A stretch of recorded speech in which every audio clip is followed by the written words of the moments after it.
Livro segundo, parte 1, capítulo 1. Partilha entre Esaú e Jacó. Gênesis capítulo 35. Depois da morte de Isaque, os seus 2 filhos dividiram a herança, e nenhum deles ficou no mesmo lugar que antes havia escolhido para fixar residência. Esaú deixou Hebrom a Jacó e estabeleceu-se em Seir. Ele possuía a Idumeia e deu-lhe o seu nome, pois foi cognominado Edom, por motivo que vou explicar. Quando ainda era jovem, voltava um dia da caça exausto pelo trabalho e torturado por uma grande fome. Encontrou o irmão cozendo lentilhas para o jantar. Pareceram-lhe tão boas e tão apetitosas que o grande desejo de comer fez que as pedisse a Jacó. Este, vendo com que ânsia o irmão as desejava, disse-lhe que as daria somente com a condição de que Esaú lhe cedesse o direito de primogenitura. Esaú concordou e o prometeu por juramento. Jovens da mesma idade zombaram da simplicidade de Esaú e por causa da cor avermelhada das lentilhas, e deram-lhe o nome de Edom, que em hebreu significa ruivo, e a região conservou-o desde então. Os gregos depois suavizaram o nome para torná-lo mais agradável e chamaram o lugar de Idumeia. Gênesis 36. Esaú teve 5 filhos com 3 mulheres. De Ada, filha de Elon, Elifaz. De Olibama, filha de Zibeão, Zeus, Zalá e Corá. De Bazemate, filha de Ismael, Reuel. Elifaz teve 5 filhos legítimos, Temã, Omar, Zefon, Gaetã e Kenaz. Quanto ao 6º, de nome Amaleque, ele o teve de Tesma, sua concubina. Ocuparam aquela parte da Idumeia chamada Gobolite e o país que foi chamado Amalequita por causa de Amaleque. O nome Idumeia estendia-se antigamente até muito longe e as diversas partes desse grande país conservaram os nomes daqueles que primeiros habitaram. Capítulo 2. Sonhos de José, inveja de seus irmãos que resolveram matá-lo. A prosperidade com que Deus favorecia Jacó era tão grande que nenhum outro no país se o igualava em riqueza, e as excelentes qualidades de seus filhos não somente o tornava feliz, mas também considerado por todos. Eles não tinham menos espírito que sabedoria e coração, e nada lhes faltava do que os pudesse tornar estimados. Deus tomava também tal cuidado por esse fiel servidor e concedia-lhe tão liberadamente as suas graças que mesmo as coisas que pareciam ser-lhes adversas acabavam em seu proveito. Ele começava desde então, por ele e pelos seus, a abrir o nosso país o caminho para sair do Egito. Eis qual foi a origem disso. Gênesis 37. José, que Jacó tivera de Raquel, era o mais querido de todos os seus filhos, fosse por causa das melhores qualidades de espírito e de corpo, em que sobrepujava os outros, fosse por sua grande sabedoria. Esse afeto que o pai não conseguia esconder incitou contra José a inveja e o ódio dos irmãos, agravados ainda por causa de alguns sonhos que o moço lhes contara na presença do pai e que lhe pressagiava uma felicidade extraordinária, capaz mesmo de suscitar inveja entre as pessoas mais próximas. O fato passou-se deste modo. Jacó o havia mandado com seus irmãos para trabalhar no campo de trigo, e ele teve um sonho na noite anterior que não podia ser considerado comum. Pela manhã, contou aos irmãos a fim de que o explicassem. Parecia que o seu feixe estava de pé no campo e que os outros vinham inclinar-se diante dele e adorá-lo. Eles não tiveram dificuldade em julgar o que significava aquele sonho. A fortuna de José seria muito grande e eles lhe seriam sujeitos. No entanto, dissimularam como se nada tivessem entendido, desejando em seu coração que a predição fosse falsa e concebendo contra ele uma aversão ainda maior. Deus, para confundir a igreja deles, permitiu a José outro sonho, bem mais importante que o primeiro. Parecia-lhe ver o sol, a lua e 11 estrelas descerem do céu à terra e prostrarem diante dele. Ele contou o sonho ao pai diante dos irmãos, dos quais não desconfiava, e rogou-lhe que desse uma explicação. Jacó sentiu grande alegria porque compreendeu facilmente o que Deus pressagiava a José uma grande prosperidade, chegando o tempo em que seu pai, sua mãe e seus irmãos seriam obrigados a prestar-lhe homenagem. O sol e a lua significavam o pai e a mãe, pois aquele que dá forma e força a todas as coisas, e esta alimenta e faz crescer. As 11 estrelas significavam os 11 irmãos que tiram toda a sua força do pai e da mãe, como as estrelas do sol e da lua. Jacó deu essa interpretação ao sonho e o fez muito sabiamente. Mas o presságio deixou aflitos os irmãos de José. Embora, sendo-lhe muitos próximos e devessem tomar parte na sua felicidade, sentiram maior inveja ainda, como se lhes fosse um estrangeiro. Assim, deliberaram fazê-lo morrer e, com esse fim, quando terminaram os trabalhos no campo, levaram os rebanhos a Siquém, que era um lugar abundante em pastagens. Nada haviam dito ao pai e a ausência deles afligiu Jacó. E, para ter notícia deles, mandou José procurá-los. Capítulo 3. José é vendido por seus irmãos a uns ismaelitas que o vendem no Egito. A sua castidade é causa de que o lancem na prisão.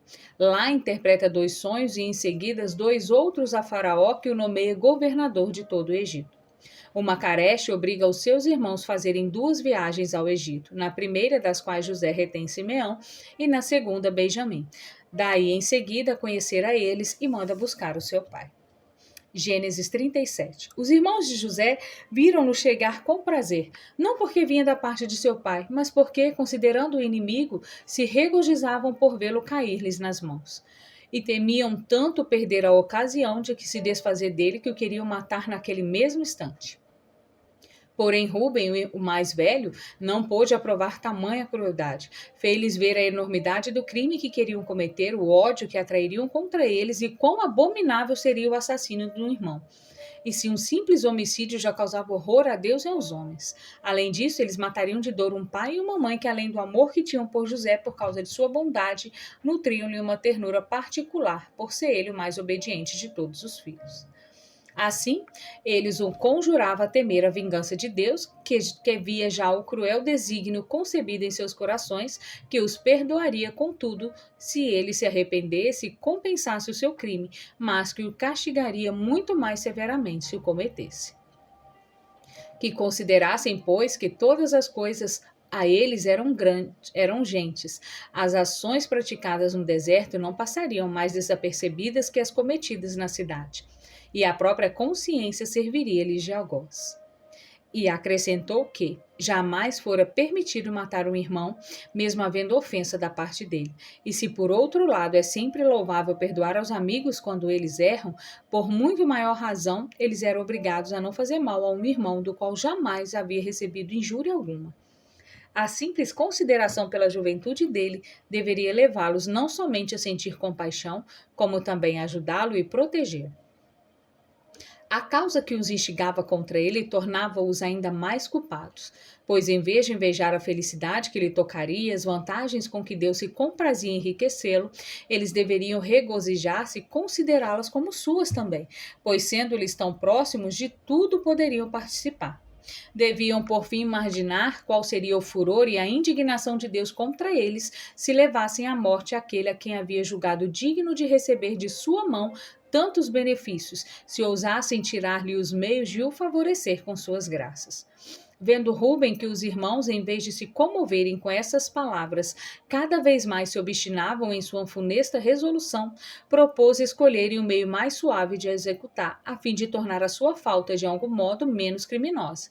Se quisessem seguir o seu conselho, deveriam contentar-se em colocar José numa cisterna próxima, deixando-o lá para morrer, sem manchar as mãos com sangue. Eles aprovaram a proposta e Rúben desceu com uma corda cisterna que estava quase seca e em seguida foi procurar pastagem para seu rebanho. Mal ele havia partido, Judá, um dos filhos de Jacó, viu passando os mercadores árabes descendentes de Ismael que vinham de Galade, os quais levavam para o Egito perfumes e outras mercadorias. Então ele aconselhou os irmãos a vender José, pois desse modo ele iria morrer num país distante e eles não poderiam ser acusados de lhes terem tirado a vida. Eles negociaram com os mercadores, retiraram da cisterna o irmão, que contava então 17 anos, e o venderam por 20 peças de prata aos ismaelitas. Quando retornou à noite, Rúben, que pretendia salvar José, foi secretamente à cisterna e chamou-o diversas vezes.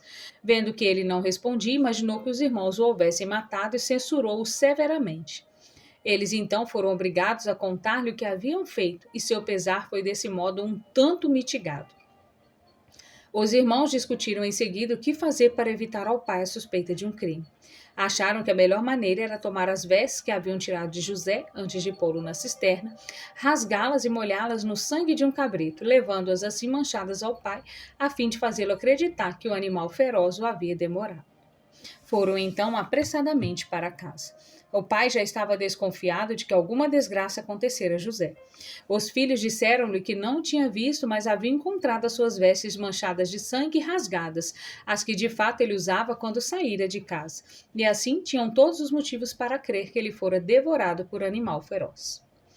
Jacó, que não havia pensado em tão dura perda, mas julgara apenas que o filho fora aprisionado e levado como escravo, quando os viu as vestes, não duvidou mais de sua morte, pois as reconheceu como sendo as que ele usava ao sair de casa para ir ter com os irmãos. Foi então tomado de grande dor, tão intensa que mesmo por um filho único não se teria chorado tanto. Cobriu-se de saco e não ouviu as palavras de consolação que os outros filhos lhe dirigiam. Gênesis 39. Quando os mercadores ismaelitas que haviam comprado José chegaram ao Egito, venderam-no a Potifar, mordomo do palácio do rei Faraó, que não o tratou como escravo, mas o fez educar com cuidado como uma pessoa livre e deu-lhe a direção de sua casa. José cumpria o seu dever com a inteira satisfação de seu senhor. A mudança de condição não afetou absolutamente a sua virtude e ele mostrou que um homem, quando é verdadeiramente sensato, ajuizado, procede com igual prudência na prosperidade e na adversidade. A mulher de Potifar ficou tão impressionada com o espírito e a beleza de José que se enamorou por ele perdidamente.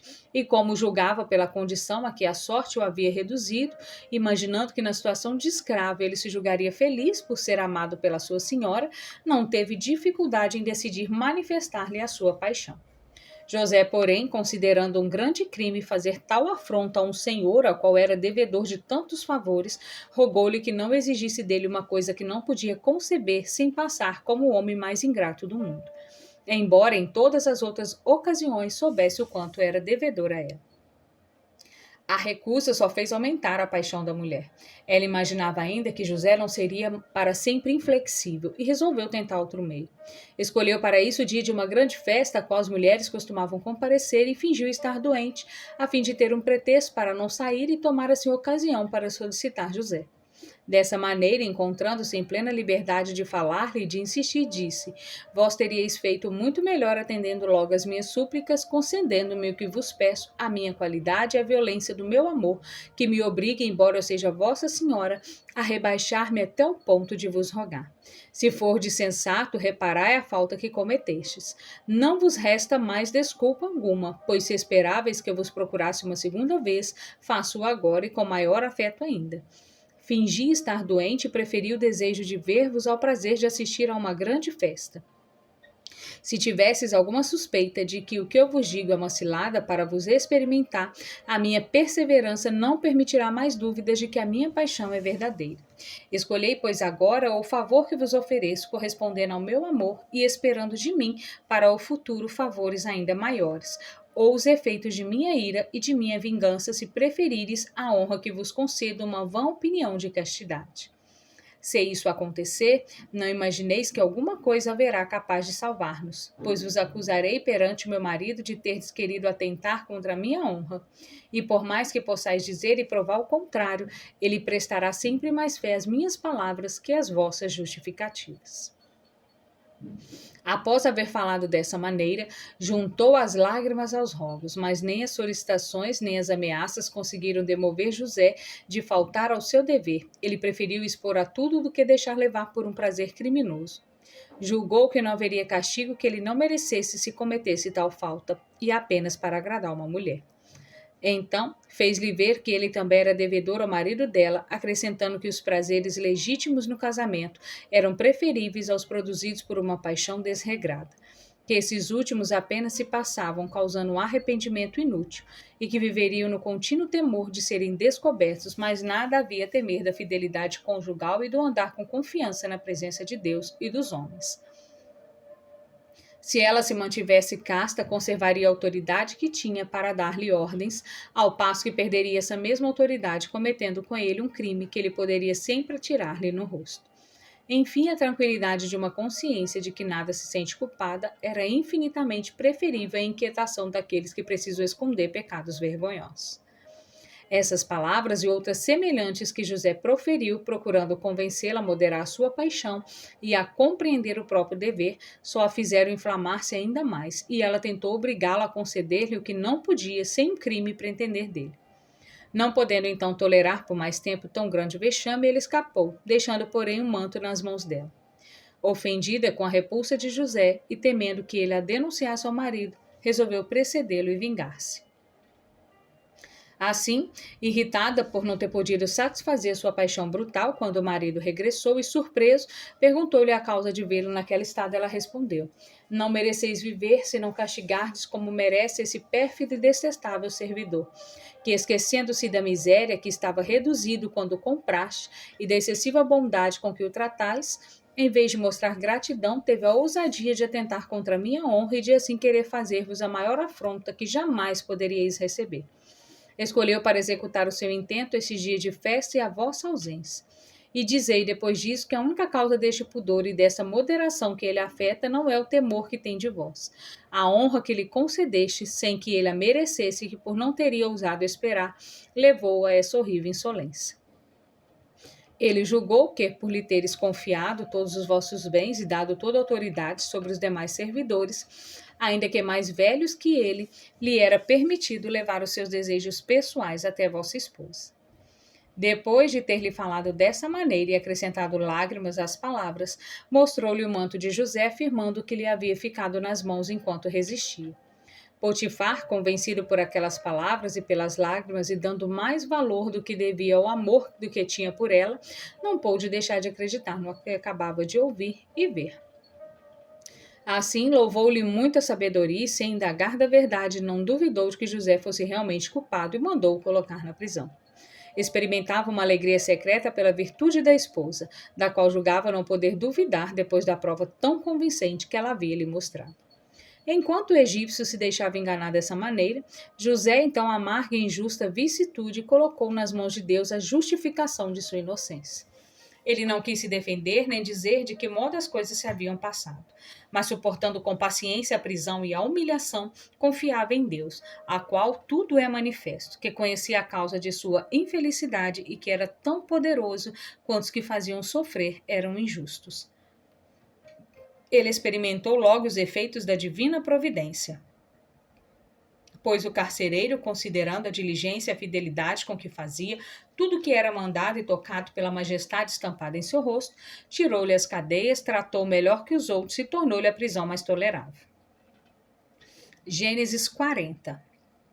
Como nas horas em que se permite aos prisioneiros tomar um pouco de descanso, eles costumam conversar sobre a sua infelicidade, José fez amizade com o mordomo do rei, a qual o príncipe muito havia estimado, mas o colocara na prisão por causa de um descontentamento que tivera com ele. Esse homem, percebendo a virtude de José, contou-lhe um sonho que tivera e rogou-lhe que o explicasse, pois se sentia muito infeliz não somente por ter perdido as boas graças de seu senhor, mas também por estar sendo perturbado com sonhos que ele julgava só poderiam vir do céu. Parecia-me, disse ele, que eu via 3 cepos de videira carregados com grande quantidade de uvas, e estando maduros cachos, eu os exprimia para tirar-lhes caldo numa taça que o rei tinha na mão e que eu apresentava à sua majestade, que o achava delicioso. José ouviu-lhe e disse-lhe que tivesse boas esperanças, pois o sonho significava que dentro de 3 dias ele sairia da prisão por ordem do rei e voltaria às suas boas graças, pois, acrescentou, Deus concedeu aos frutos da videira diversos e excelentes usos a uma grande virtude. Serve para que se lhe fazerem sacrifícios, para confirmar a amizade entre os homens, para fazê-los esquecer a inimizade, para mudar a sua tristeza em alegria. E assim como esse licor que vossas mãos espremeram foi favoravelmente recebido pelo rei, não duvideis de que esse sonho prenuncia a vossa saída da miséria em que estáis há tantos anos, quanto vos pareceu ver em cepos de videiro. Mas, quando tiveres sabido que as minhas predições são verdadeiras, não vos esqueçais na liberdade de que gozareis daquele que deixasse preso ainda as cadeias. Lembrai-vos tanto mais na vossa felicidade da minha desgraça, pois não foi por ter cometido crime que sou castigado, mas por ter preferido por um sentimento de dever e de virtude a honra de meu senhor à volúpia criminosa. Seria inútil dizer qual foi a alegria do copeiro Mor ante uma interpretação tão favorável do seu sonho e com impaciência esperava a sua realização. Aconteceu, porém, em seguida, outra coisa de todo o contrário. Um padeiro mor do rei, que estava preso com eles, e escutar essas palavras, teve esperanças de que um sonho que também tivera lhe poderia ser favorável. Contou a José e rogou-lhe que o explicasse. Parecia-me, disse ele, que eu levava na cabeça 3 cestos, 2 dos quais estavam cheios de pão e o terceiro de iguarias diversas, das que se servem na mesa do rei. E alguns passarinhos a levavam sem que eu pudesse evitá-lo. José, depois de escutá-lo atentamente, declarou que teria muito desejado dar-lhe uma explicação favorável, mas era obrigado a dizer que os 2 primeiros cestos significavam que só lhe restavam 2 dias de vida, e o terceiro que ele seria enforcado e comido pelos pássaros. Tudo o que José havia predito aconteceu. 3 dias depois, o rei mandou, durante um grande banquete, no dia de seu nascimento, que enforcasse o padeiro Mor e se tirasse da prisão o copeiro Mor para recolocá-lo no carro. Mas a ingratidão deste o fez esquecer a promessa e José continuou a sofrer por mais 2 anos nas amarguras inerentes a um cárcere. Depois, Deus, todavia que jamais abandona os seus, serviu-se para dar-lhe a liberdade de um expediente a qual vou relatar. O rei teve na mesma noite 2 sonhos que julgou serem péssimos presságios, embora não se lembrasse da explicação que simultaneamente lhe fora dada. No dia seguinte, ao despontar do dia, mandou buscar os homens mais sábios de todo o Egito e ordenou-lhes que os decifrasse. Eles responderam que não podiam fazer, aumentando ainda mais o temor. Esse fato despertou na memória do copeiro Mor a lembrança de José e o dom que ele possuía para interpretar sonhos. Falou dele ao rei, contando-lhe como José havia explicado o seu sonho do padeiro Mor e como os fatos confirmaram a veracidade de suas palavras. Disse-lhe também que José era escravo de Potifar, o qual o havia posto na prisão, e hebreu de nascimento, oriundo de uma família ilustre, segundo ele mesmo afirmava. E caso Sua Majestade desejasse mandar buscá-lo, não julgasse dele pelo estado infeliz em que se encontrava, mas poderia saber por seu intermédio o que significavam aqueles sonhos. Ante essa sugestão, o rei mandou imediatamente buscar a José. Tomou-o pela mão e disse: Um de meus oficiais falou-me de vós de maneira tão elogiosa que a opinião que tenho de vossa sabedoria faz-me desejar que me expliqueis os meus sonhos, tal como explicaste os dele, sem que o temor de me zangar ou o desejo de me agradar vos façam mudar algo da verdade, ainda que me reveleis coisas desagradáveis. Parecia-me que, passeando ao lago do rio, via 7 vacas bem grandes e muito gordas que saíam para ir aos pântanos. Em seguida, vi outras 7 muito feias e muito magras que foram ao encontro das primeiras e as devoraram, sem que com isso saciassem a fome. Acordei muito perturbado a respeito do que esse sonho poderia significar. E, tendo dormido de novo, tive um outro que me pôs por inquietação ainda maior. Parecia-me que eu via 7 espigas saídas de um mesmo pé, todas maduras e tão gordas que o peso dos grãos a fazia inclinar-se para a terra. Perto dali, 7 outras espigas muito secas e magras. Devoraram então aquelas 7 tão belas, deixando-me estupefato e no desassossego em que me encontro ainda agora. Depois de o rei assim haver falado, José respondeu-lhe: Os 2 sonhos de vossa majestade significam a mesma coisa.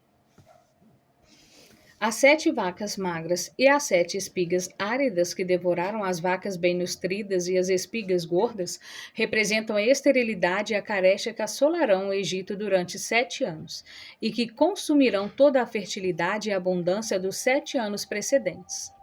Parece que será difícil remediar tão grande mal, porque as vacas magras que devoraram as outras não foram ainda saciadas.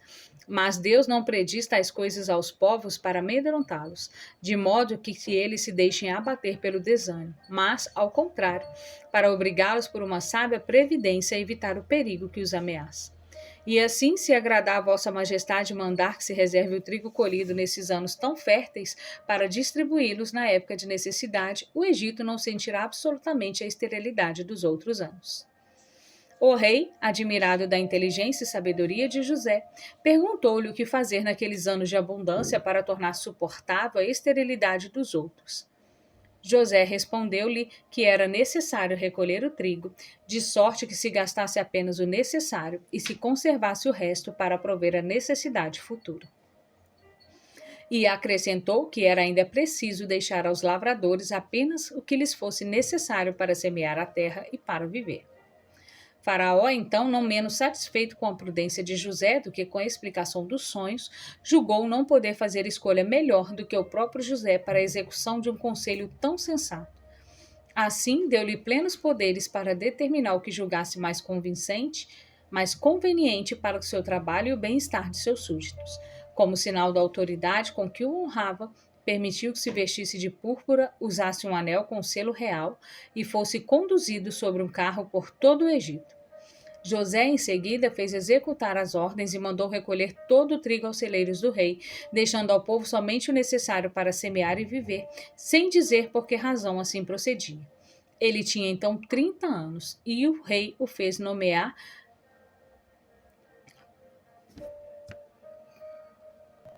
por causa de sua inteligência. Esse nome significa em língua egípcia aquele que penetra as coisas ocultas. Faraó fez José desposar uma jovem de nobre família chamada Zenate, cujo pai se chamava Potífera e era sacerdote de On. Dela teve 2 filhos antes que chegasse a Careche e por isso chamou o primeiro Manassés, isto é, esquecido, porque a prosperidade em que então se encontrava fazia-o esquecer as aflições passadas, e ao segundo chamou Efraim, isto é, restabelecimento, porque havia sido reintegrado à liberdade de seus antepassados. Depois que os 7 anos de abundâncias preditos por José se passaram, a carestia começou a ser tão grande que, nesse mal imprevisto, todo o Egito recorreu ao rei. José, por ordem do soberano, distribuiu o trigo e seu sábio proceder conquistou-lhe um afeto geral, tanto que todos o chamavam de salvador do povo. Ele não vendeu trigo somente aos egípcios, mas também aos estrangeiros, porque estava convencido de que todos os homens estão unidos por um estreito liame, de modo que se encontram na abundância estão obrigados a socorrer os outros nas suas necessidades. Gênesis 42. Como o Egito não era o único país assolado pela carestia, pois o flagelo se estendia a várias outras províncias, entre outras a própria Canaã, Jacó, sabendo que se vendia trigo no Egito, mandou para lá todos os seus filhos para comprar o alimento. Todos exceto Benjamim, filho de Raquel, irmão de pai e mãe de José, que reteve junto de si. Quando os 10 irmãos chegaram ao Egito, dirigiam-se a José para pedir-lhe que lhe mandassem vender trigo. Tinha ele tanto prestígio que teria sido inútil recorrer diretamente ao rei.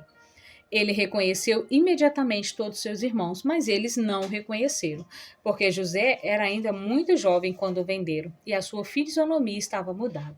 Além disso, jamais teria imaginado vê-lo em tal condição e poder. José resolveu experimentá-los depois de recusar vender-lhes o trigo, acusando-os de serem espiões e de juntos conspirarem.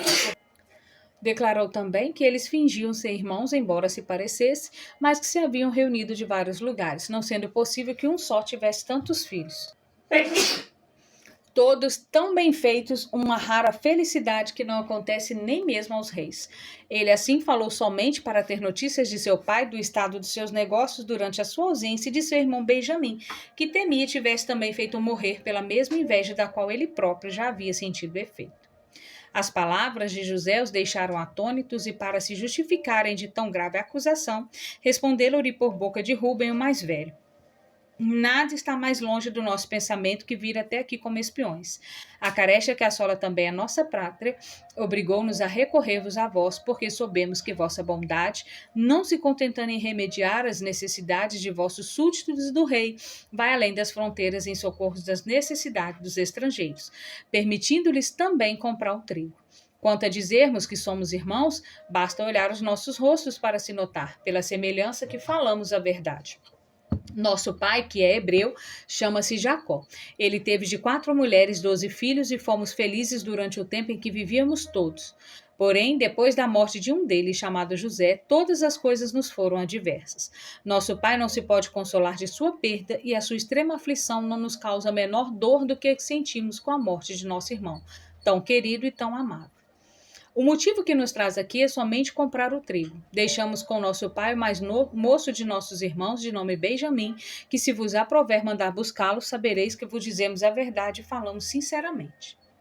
Essas palavras deram a conhecer a José que nada mais devia temer por seu pai ou por seu irmão. No entanto, ordenou que os pusesse na prisão para serem interrogados comodamente. Fê-los voltar 3 dias depois e disse-lhes: Para me certificar de que não viestes aqui com mau desígnio contra a segurança do rei, e de que sois todos irmãos e filhos do mesmo pai, quero que me deixes um dentre vós que ficará com completa segurança comigo. E depois de terdes regressado com o trigo que pedirdes, voltareis aqui trazendo o vosso irmão menor que deixaste com ele. A ordem deixou-os atônitos e, lastimando a própria infelicidade, reconheceram que Deus os castigava com justiça pela grande crueldade deles para com José.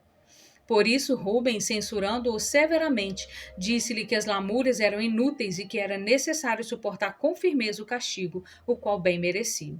Vividamente sentidos, puseram-se de acordo.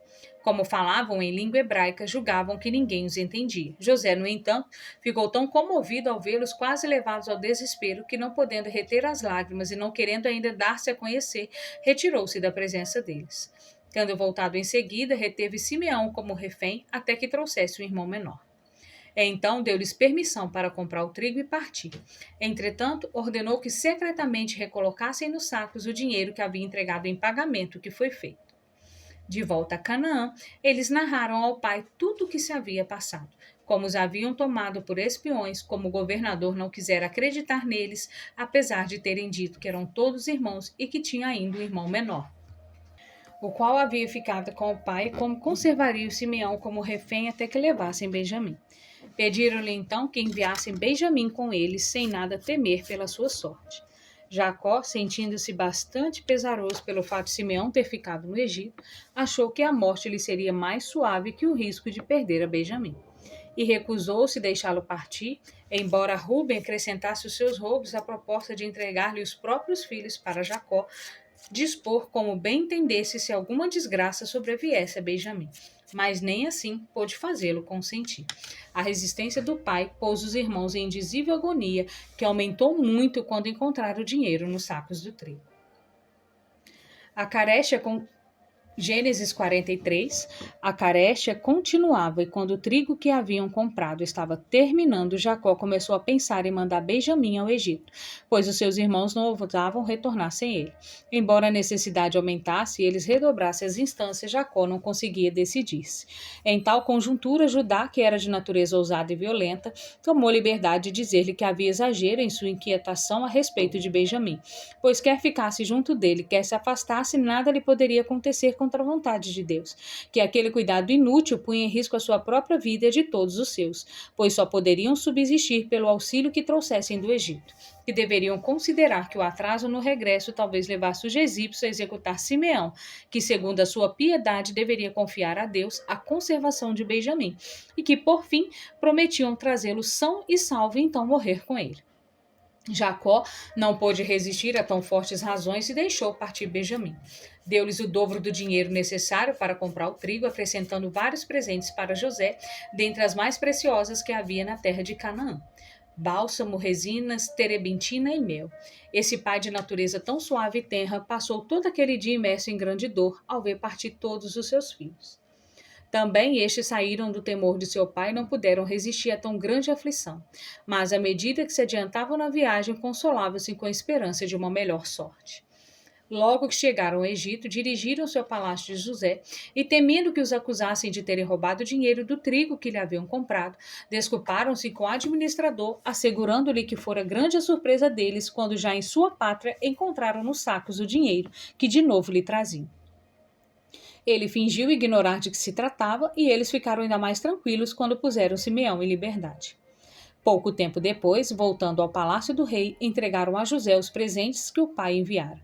José perguntou da saúde de Jacó e respondeu-lhe que era boa, e ele cessou de temer por Benjamim quando o viu entre os demais, porém não deixou de perguntar se era aquele o irmão menor deles. Tendo-lhe eles respondido que era, contentou em dizer-lhe que as providências de Deus estendia-se a tudo. Não podendo mais conter as lágrimas, afastou-se para não se dar a conhecer. Naquele mesmo dia, ofereceu-lhes uma ceia, determinando que se sentassem à mesma, na mesma posição e ordem que adotavam em casa. Tratou-os assim muito bem e fez servir uma porção dobrada a Benjamim. Gênesis 44. Ordenou em seguida que lhes dessem o trigo que desejavam levar e acrescentou por ordem secreta que, quando estivessem dormindo, se pusessem de novo no saco o dinheiro do pagamento e escondesse, além disso, no saco pertencente a Benjamim, a taça em que ele, José, comumente se servia.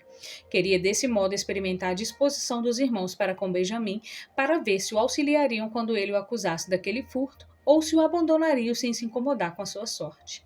Sua ordem foi executada. Eles partiram ao raiar do dia, com grande júbilo por terem reconquistado seu irmão Simeão e cumprindo a promessa para com seu pai, restituindo-lhe também Benjamim. Entretanto, ficaram espantados quando se viram cercados por uma tropa de cavalaria, junto da qual estavam os servidores de José que haviam escondido a taça. E perguntaram a estes por que motivo, depois do senhor deles o haver tratado com tanta cordialidade, os perseguiam com tanta insistência. Os egípcios responderam-lhe que a bondade de José, de que se vangloriavam, ressaltava-lhes ainda mais a ingratidão e os tornava mais culpados, pois em vez de reconhecer os favores que haviam recebidos, não tinham sido escrúpulo de roubar a taça de que ele se servia para lhes dar um banquete, demonstração de sua estima, e haviam preferido um roubo tão vergonhoso à honra da boa graça, expondo-se ao perigo que os ameaçava se fossem descobertos. Porque eles não podiam deixar de ser castigados como mereciam, pois se haviam podido enganar o encarregado da guarda daquela taça, não podiam enganar a Deus que revelara o roubo, não permitindo que dele se aproveitasse. E em vão fingiam ignorar o fim que os levaram ao encalço deles, pois o castigo que recebiam fá-los-ia conhecer o motivo. O egípcio, que assim falava, acrescentou a isso 1000 censuras, mas como os irmãos se julgavam inocentes, não se incomodaram com as recriminações, achando loucura que fossem acusados de tal roubo. Eles, que depois de encontrarem nos sacos o dinheiro do trigo que haviam comprado, tinham-no restituído em boa fé, embora ninguém disso soubesse, o que era uma maneira de agir bem contrária ao crime de que os acusava. Como uma busca poderia melhor justificá-los que as palavras, a confiança que tinham em sua inocência tornou-no tão ousados que insistiram com os egípcios que examinassem os sacos, acrescentando que estavam dispostos a serem todos castigados se um só deles fosse tido como culpado. Os egípcios aceitaram a sugestão e determinaram fazer a pesquisa com uma condição mais favorável. Contentar-se-iam em prender somente aquele em cujo saco a taça estivesse escondida. O oficial remexeu então em todos os sacos, iniciando propositalmente pelo do mais velho, a fim de reservar o de Benjamim para o final. Não porque não soubesse em qual saco a taça se encontrava, mas para dar a impressão de que se desobrigava muito bem de sua incumbência. Assim, os 10 primeiros, nada receando por eles mesmos e não julgando que houvesse algo a temer por Benjamim, queixaram-se de seus perseguidores e do atraso que estavam causando aquela busca injusta. No entanto, quando abriram o saco que pertencia a Benjamim e ali acharam a taça, a surpresa de terem caído em tal descida, quando já se julgavam fora de qualquer perigo, causou-lhes tão viva dor que eles rasgaram as próprias vestes e só conseguiam gritar e gemer. Isso porque imaginaram logo o castigo inevitável para Benjamim e ao mesmo tempo lembraram que haviam solenemente prometido ao pai restituir-lhe o filho menor. E para cúmulo da aflição, sentiam-se culpados da desgraça de um e de outro, pois foram os seus insistentes pedidos que levaram Jacó a decidir-se mandar Benjamim com eles. Os cavaleiros, sem demonstrar comoção com as suas queixas e lágrimas, levaram Benjamim a José e seus irmãos o seguiram. José veio Benjamim nas mãos dos soldados, assim falou aos irmãos esmagados pela dor. Miseráveis que sois! Respeitais então tão pouco a providência de Deus e sois tão insensíveis à bondade que vos testemunhei, que tenhais tido a coragem de cometer uma ação tão baixa para com vosso benfeitor, que vos recebeu com tanta cordialidade. Essas poucas palavras causaram-lhes tal confusão que somente puderam se oferecer para libertar o irmão a serem castigados em seu lugar. Diziam entre si uns aos outros que José era feliz, pois se havia morrido. Estava livre das misérias da vida, e se estava vivo, ser-lhe-á glorioso que Deus julgasse digno o severo castigo que sofriam por causa dele. Confessavam ainda que não poderiam ser mais culpados do que já o eram para com o pai, por ter acrescentado nova aflição a que ele já suportava pela perda de José. E Rúben continuava a censurar-lhe o crime que havia cometido contra o irmão. Disse-lhe José que, como não duvidava da inocência deles, permitia que regressassem, contentando-se em castigar aquele que cometera o crime.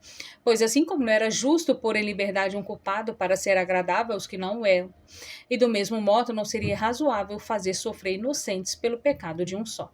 E assim eles podiam partir quando quisesse, que eles lhe garantia total segurança. De tal maneira, essas palavras penetraram-lhe o coração que todos, exceto Judá, ficaram impossibilitados de responder. E como era muito generoso e havia feito ao pai a promessa-lhe de reconduzir Benjamim, resolveu expor-se para salvá-lo e assim falou a José. Reconhecemos, meu senhor, que a injúria que recebeste é tão grande que não pode ser assaz rigorosamente castigada. Assim, ainda que a falta seja exclusiva de um só e do mais moço de todos nós, queremos receber todos juntos o castigo. Embora pareça que nada devamos esperar em favor dele, não deixamos de confiar em vossa clemência e ousamos prometer a nós mesmos que seguireis preferivelmente nesta ocorrência os sentimentos que ela vos inspirar, que não os da vossa justa cólera, pois é próprio das grandes almas como a vossa sobrepor-se às paixões pelas quais as almas vulgares se deixam vencer. Considerai, por favor, se seria digno de vos fazer morrer pessoas que não querem ter vida senão pela vossa bondade. Não será a primeira vez que vós a tereis conservado, pois sem o trigo que nos permitisse comprar, há muito tempo a fome nos teria matado a todos. Não permitais, portanto, que tão grande obrigação de que vos somos devedores fique inútil. Mas fazei que tenhamos ainda uma segunda, que não será menor que a primeira, pois é conceber em duas maneiras diferentes uma mesma graça. Conservar a vida aos que a fome teria feito morrer, e não tirá-la àqueles que merecem a morte. Vós nos salvaste, dando-nos com que nos alimentarmos. Faze-nos agora gozar desse favor por uma generosidade digna de vós. Sede cioso de vossos próprios dons, não vos contentando de nos salvar uma só vez a vida. E certamente, eu creio, Deus permitiu que tenhamos caído em tal infortúnio para fazer brilhar mais a vossa virtude, pois perdoando aos que vos ofenderam, fazeis ver a vossa bondade, não se estende somente aos inocentes que têm necessidade da vossa assistência, mas também aos culpados, aos quais a vossa graça é necessária. Embora seja coisa muito louvável socorrer os aflitos, não é menos digno de que um homem levado a um alto cargo esquecer as ofensas particulares que lhe são feitas. É glorioso perdoar as faltas leves, é imitar a divindade que dá a vida aos que merecem perdê-la. Se a morte de José não me tivesse feito conhecer até que ponto vai a extrema ternura de nosso pai para com seus filhos, não insistiria eu tanto junto de vós pela conservação de um filho que lhe é tão caro. Se eu vou-lo faço é somente a fim de contribuir para a glória que teríeis em perdoar-lhe, enquanto nós suportaríamos morrer com paciência se um pai que nos é tão querido e venerado se pudesse consolar com a nossa morte. Mas nós, embora sejamos moços e comecemos a desfrutar os prazeres da vida, sentimos muito mais o mal dele que o nosso, e não vos rogamos tanto por nós quanto por ele, que não somente está acabado pela idade, mas também pela dor. Podemos dizer, com verdade, que um homem de grande virtude que nada omitiu nem esqueceu para nos levar à sua imitação, e que seria bem feliz se lhe fôssemos causa de aflição. A nossa ausência já o faz sofrer de tal modo que ele não poderia suportar a notícia da nossa morte. A vergonha de que seria acompanhada abreviaria sem dúvida os seus dias, e para evitar a confusão que isso lhe causaria, ele preferiria deixar este mundo antes que a notícia se espalhasse. Assim, embora a vossa cólera seja muito justa, fazei com que a vossa compaixão por vosso Pai seja mais poderosa sobre o vosso espírito que o ressentimento pela nossa falta. Concedei essa graça à velhice, pois ele não se poderia resignar sobreviver à nossa perda. Concedei-a na qualidade de Pai, para honrar o vosso, na vossa pessoa, e honrar-vos a vós mesmos, pois Deus vos deu essa mesma qualidade. Deus, que é o Pai de todos os homens, vos tomará feliz na vossa família se fizerdes ver que respeitais o nome que tendes em comum com ele, deixando-vos levar pela compaixão para com o Pai que não poderia suportar a perda de seus filhos. Nossa vida está em vossas mãos. Assim como podeis nola destruir com justiça, podeis também pela graça nola conservar. Ser-vos-á tanto mais glorioso imitar-no-la conservando a bondade de Deus, o qual nola deu, pois não será um só, mas há vários que a conservarei. Dá-la a nosso irmão, será dá-la a todos, pois não nos poderíamos resolver a sobreviver nem a voltar sem ele a nosso Pai. e tudo o que lhe acontecer será comum conosco. Assim, se nos recusardes essa graça, nós só vos pediremos que nos façais sofrer o mesmo castigo a qual condenareis, pois ainda que não tenhamos parte no seu crime, preferimos passar por cúmplice de sua falta a ser com ele condenados à morte que sermos obrigados por vossa pena e dor a morrer por nossas mesmas mãos. Não vos direi, Senhor, que sendo ele ainda jovem, sujeito às fraquezas de sua idade, a humanidade parece obrigar-vos a perdoar. Omitirei de propósito muitas outras coisas, a fim de que, se não vos deixardes comover pelas vossas palavras, se possa atribuir disto a causa a ter eu mal defendido meu irmão. Mas, se ao contrário, vós lhe perdoardes, pareça que nós somos devedores disso unicamente à vossa clemência e à penetração de vosso espírito, que terá conhecido melhor do que nós mesmos as razões que podem servir à nossa defesa. Mas, se não formos tão felizes e quiserdes castigá-lo, o único favor que vos peço é fazer-me sofrer a mesma pena em seu lugar, e permitir-lhe que volte para o vosso pai. Ou, se vossa intenção é conservá-lo como escravo, vereis que eu estou mais em condição do que ele de vos prestar esse serviço. Judá assim falou, e demonstrando que estava pronto a se expor alegremente para salvar o irmão, lançou-se aos pés de José, a fim de nada esquecer que pudesse comovê-lo e levá-lo a conceder a graça que pedia. Os outros irmãos fizeram o mesmo, e nem um só deixou de se oferecer para ser castigado em lugar de Benjamim. Tantos testemunhos de uma amizade tão verdadeiramente fraterna comoveram o coração de José. Então, não podendo mais continuar a fingir-se encolerizado, ordenou que estavam presentes que saíssem do quarto. Quando ficou sozinho com seus irmãos, José deu-se a conhecer, falando-se deste modo: a maneira como me trataste outrora dava-me motivo para vos acusar de má índole. Tudo o que fiz até aqui teve como finalidade apenas submeter-vos a uma prova. Porém, a amizade que demonstrais para com Benjamim obriga-me a mudar a minha opinião, e mesmo a crer que Deus permitiu o que aconteceu para disso tirar o bem de que desfrutais agora, e que espero de sua graça seja ainda maior para o futuro. Assim, vendo que meu pai está passando bem, melhor do que eu mesmo imaginava, e testemunhando o vosso afeto por Benjamim, não é meu desejo lembrar-me do passado, a não ser para atribuí-lo ao nosso Deus e para vos considerar como tendo sido naquele fato o ministro da previdência. E para a mesma forma como eu esqueço, quero que esqueçais também, e que este tão feliz acontecimento, fruto de um mau conselho, vos faça pagar o opróbrio de vossa falta, de modo a não vos restar desprazer algum, porque ela ficou sem efeito. Porque o desprazer de tê-la cometido vos causaria agora tristeza. Alegrai-vos, ao contrário, pelo que aprove a Deus realizar em nosso favor, e ide imediatamente consolar o nosso Pai, para que a apreensão em que ele se encontra por vossa causa não faça morrer sem que eu tenha consolação de vê-lo. Porque a maior alegria que a minha fortuna me poderá conceder é torná-lo participante dos bens que possuo, pela liberalidade de Deus. Não deixeis também de trazer com ele as vossas esposas, vossos filhos e os vossos parentes, a fim de que todos participeis da minha felicidade. E desejo-o tanto mais, porque a carestia que nos aflige durará ainda 5 anos. José falou assim aos irmãos e abraçou a todos. Todos choravam. E os irmãos de José, não podendo duvidar da sinceridade do afeto que lhes mantinha, o perdão que lhes concedia, muito verdadeiro, tinham o coração ferido de dor e não conseguiam perdoar a si mesmo por havê-lo tratado com tanta desumanidade. Depois de tantas lágrimas derramadas, aquele dia terminou com um grande banquete. O rei, que soubera da chegada dos irmãos de José, manifestou não menos alegria do que teria sentido por qualquer outra feliz ventura que lhe sobreviesse. Presenteou-lhe com carros carregados de trigo e grande quantidade de ouro e prata para levar a seu pai. José entregou-lhes também outros valiosos presentes para em seu nome serem oferecidos a José. Igualmente distribuiu presente a todos os irmãos, além de alguns em particular a Benjamim. Voltaram eles então ao seu país, e Jacó não teve dificuldades em prestar fé à declaração de que o filho, por quem havia chorado tanto tempo, estava não somente cheio de vida, mas elevado a tão grande autoridade, governando todo o Egito, abaixo somente do rei. Esse fiel servidor recebeu tantas provas da infinita bondade de Deus que delas não podia duvidar. Foi como se os fatos durante algum tempo estivessem como que suspensos. Assim ele não viu impedimento em partir imediatamente para dar a José e deste receber ao mesmo tempo a maior de todas as consolações que um ou outro poderiam desejar em vida.